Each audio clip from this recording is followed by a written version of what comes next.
ഭാരതാംബയെ പറ്റി പാഠ്യ വിഷയത്തിൽ ഏർപ്പെടുത്തുന്നത് വളരെ സ്വാഗതാർഹമാണ്. ഭാരതാംബയെ പറ്റി 10ാം ക്ലാസ്സിലെ പാഠ്യ വിഷയത്തിൽ ഉൾപ്പെടുത്തുന്നുണ്ടെങ്കിൽ അത് സ്വാഗതാർഹമാണ്.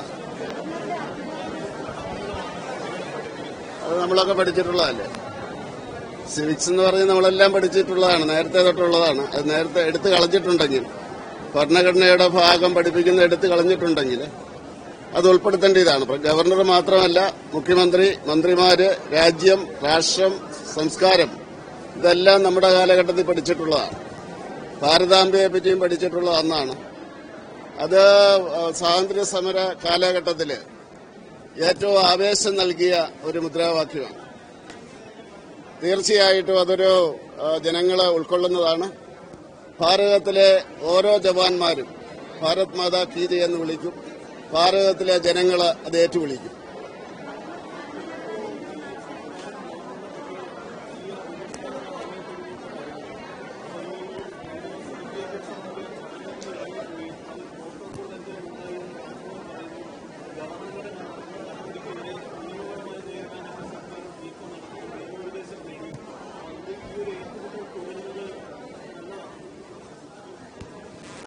രാജ്ഭവനിൽ എന്ത് വേണമെന്ന് ഗവർണറും, ക്ലിഫ് ഹൌസിൽ എന്ത് വേണമെന്ന് മുഖ്യമന്ത്രിയും, നിയമസഭയിൽ എന്ത് വേണമെന്ന് ജനങ്ങളും തീരുമാനിക്കുന്നതാണ് ഇതുവരെയുള്ള കീഴ്വഴക്കം. അതാണ് ഞാൻ കണ്ടിട്ടുള്ളത്.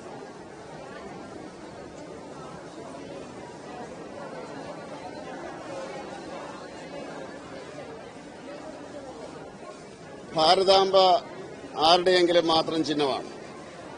ഭാരതാംബ എല്ലാവരുടെയും അമ്മയാണ്. അതുകൊണ്ട് ഭാരതാംബയെ പറ്റി ഞാൻ പറഞ്ഞല്ലോ, ജവാൻ വിളിക്കുന്ന ഭാരതാംബ ഏതാണെന്ന് അവരോട് ചോദിക്കൂ. കുറച്ച് മാറി എന്നേ ചോദിക്കാവുള്ളൂ. യുദ്ധഭൂമിയിൽ ജവാൻ വിളിക്കുന്ന ഭാരതാംബ ഏതാണെന്ന് നിങ്ങൾ ചോദിക്കേണ്ടത്, ആദ്യം ചോദിക്കേണ്ടത് ജവാനോടാണ്. ഈ രാജ്യത്തിന് വേണ്ടി പടപൊരുതെന്ന് ജവാൻ പറയട്ടെ, അവർ വിളിക്കുന്ന ഭാരതാംബ ഏതാണ് എന്ന്. അവരല്ലേ നമ്മളെ സംരക്ഷിക്കേണ്ടത്. അവരല്ലേ എല്ലാ ദിവസവും ആവേശത്തോടുകൂടി ഭാരത മാതാ കീ ജയ് എന്ന് വിളിക്കുന്നത്. നിങ്ങൾ അവരോട് ചോദിക്കൂ, ഏത് ഭാരതാംബയാണ് നിങ്ങൾ വിളിക്കുന്നതെന്ന്. ആ ഭാരതാംബയല്ലേ ഈ നാട്ടിലെ ജനങ്ങള് സ്നേഹിക്കുന്നത്. ആ ഭാരതാംബ എന്ന് പറയുന്നത് നമ്മളൊക്കെയല്ലേ, നമ്മളൊക്കെ ഉൾപ്പെടുന്നതല്ലേ ആ ഭാരതാംബ.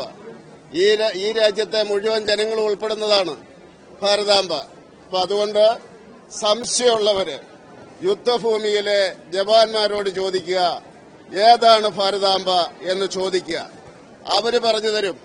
ഓരോ ജവാനും വിളിച്ചു തരും ഭാരതാംബ, ഭാരത് മാതാ കീ ജയ് എന്ന്. ഓരോ ഇന്ത്യക്കാരനും അത് ഏറ്റുവിളിക്കും. അന്നേരം സംശയം തീരും.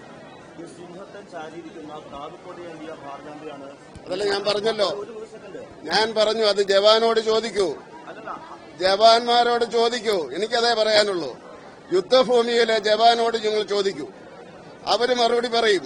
നിങ്ങളല്ല മറുപടി പറയേണ്ടത്, ഞാനല്ല മറുപടി പറയേണ്ടത്. ഞാനാരാ? ഞാനല്ല മറുപടി പറയേണ്ടത്, രാഷ്ട്രീയക്കാരല്ല പറയേണ്ടത്, ജവാന്മാരാണ് പറയേണ്ടത്. ആ ജവാനോട് ചോദിക്കൂ.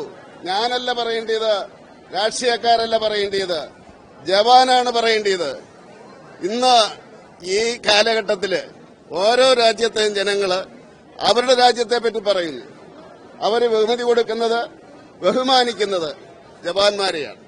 അതുകൊണ്ട് തീർച്ചയായിട്ടും നിങ്ങള് ജവാന്മാരോട് ചോദിക്കുക, അവര് മറുപടി പറയും, ഞാൻ അതിന് യോഗ്യനല്ല. കാരണം ഭാരത് മാതയെ സംരക്ഷിക്കുന്നത് അത് ജവാനാണ്.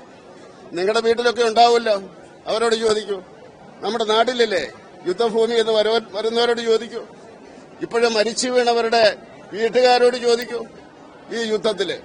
അതുകൊണ്ട് ആ സംശയം വേണ്ട, അത് ജവാന്മാര് തീരുമാനിക്കും.